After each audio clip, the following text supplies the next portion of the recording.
Annalise, if there is one big theme that is dominating this forum, it is about redressing existing imbalances. Imbalances of power, in particular those states that have been dominating politically, economically and socially for many, many years. To talk more about this, I have Professor Gulnur Aybet with me. She is a senior advisor to President Recep Tayyip Erdogan. She is also a professor of international relations and an author. Ms. Aybet, thank you so much for joining us. We've been hearing a lot about reform during these past few days, reform of institutions and reform of attitudes towards approaching some of these big problems that we've been facing. How important do you think the need is for reform? Absolutely. Well, I mean, you know, the present world order, I mean, it's gone through two phases. When it was first created after 1945 as a liberal world order with institutions, of course, it was the world order, but then was split into two, with the Soviet Union's sphere of influence and the West, with the UN being something in the middle.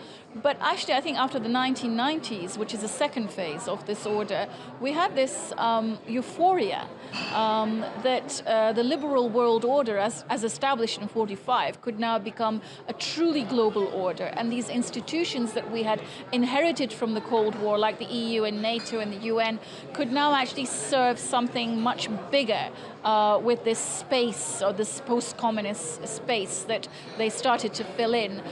So this was an order based on economic interdependence, values, but also global military power projection, which always required the other or the enemy. And of course, once the Soviet Union collapsed through the 90s, I think that enemy was instability and this very vague concept of international terror, which is still vague because today, as we know, it's not terror in the sense that we know it, but global terror is something much more virtual, with virtual cells operating without a specific chain of command or geographic location.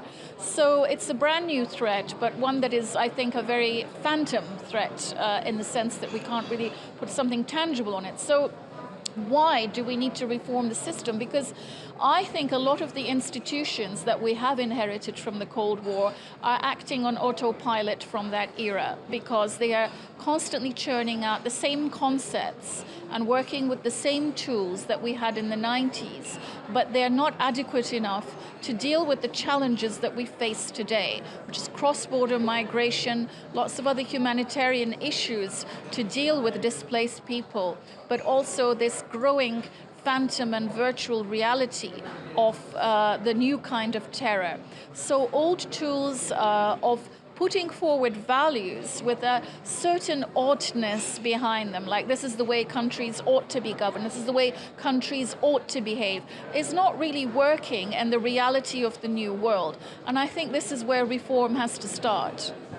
You mentioned humanitarian crises. This is, of course, another big theme of this forum, and we know that Turkey has been at the forefront of humanitarian donations, not just recently in Somalia, but also in Bangladesh, where there is a huge crisis taking place with Rohingyas being cleansed from Myanmar.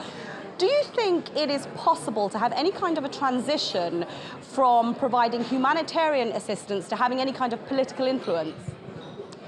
I think that we need to address the root causes of conflict for political influence to really take hold in addressing these humanitarian conflicts. You know, why do these things actually happen?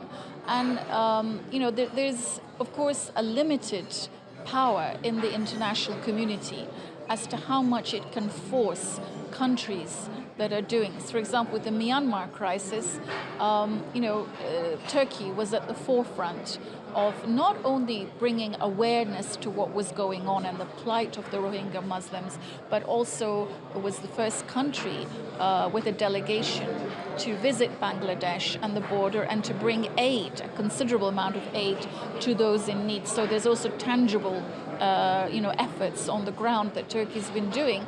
But beyond that, for that, Turkey's also said, very realistically, that we need to also look for a political solution to the problem and address the root cause behind this. So sometimes the root cause can be a political solution that badly needs the interference of third parties, which might not be willing to do so.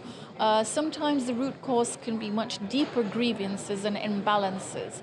Sometimes the root cause can be bad intervention, as we saw in Syria, for example, very limited but very bad intervention, what I call bad intervention, because it leads to unintended consequences. Like, for example, the United States arming certain proxy groups that are linked to terrorist organizations that are directly attacking fellow NATO member states. So, you know, these are very, as the Americans always said to us, tactical, short-term things that they had to do. But what about the medium and long-term implications of such decisions for regional stability and relations with allies? So some of these things, like bad interventions, can also be a root cause because they can open geographical and political space for spoilers and groups that should not be having that space, and groups that can actually change the demographics of that area, that, you know, and therefore exacerbate the IDP and the internationally displaced